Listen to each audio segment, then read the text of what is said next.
He was the dirtiest prisoner in the camp, punished by being submerged in a cesspit for 3 days and 5 nights, his body covered with over 3,000 leeches. Soviet officers arrogantly assumed they had captured a weakling, unaware they were dealing with the king of the Vietnam War. For Rambo, a retired soldier, life is either fighting in a war or on the way to one. After leaving the service, all he wanted was to chop wood and feed horses in the countryside. But when he returned to America, he was caught in the anti-war backlash. Like a fallen hero, even breathing seemed like a crime. Humiliated and treated unfairly, he swallowed insult after insult until his patience snapped. Rambo rebelled, wreaked havoc in a small town, and single-handedly destroyed the entire police system. For that, he was sentenced to 8 years in prison, laboring in a mine at a job not even dogs would want. Luckily, his old colonel visits with a pardon in hand, offering Rambo a shot at freedom. The U.S. military has a mission in the Far East: infiltrate a Vietnamese prison camp and verify whether American POWs are still alive. Rambo once escaped from this very camp. No one is more suited for the job. The mission is extremely dangerous, but if he succeeds, his sentence will be erased and his freedom restored. Rambo knows this is nothing but bait to cover politicians' backsides, but after hesitating, he agrees, because as a soldier, he still wants to risk his life for his country.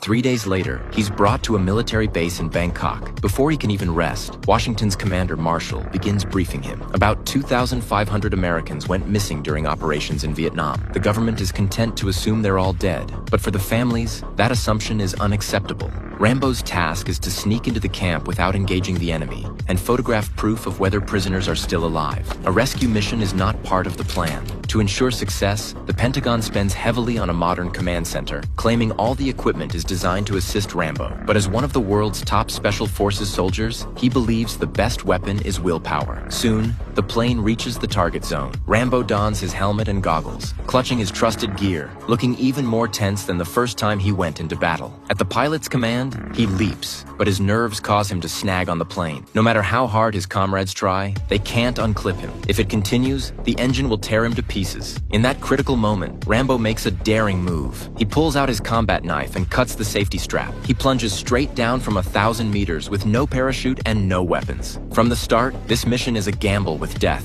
Survival is nearly impossible.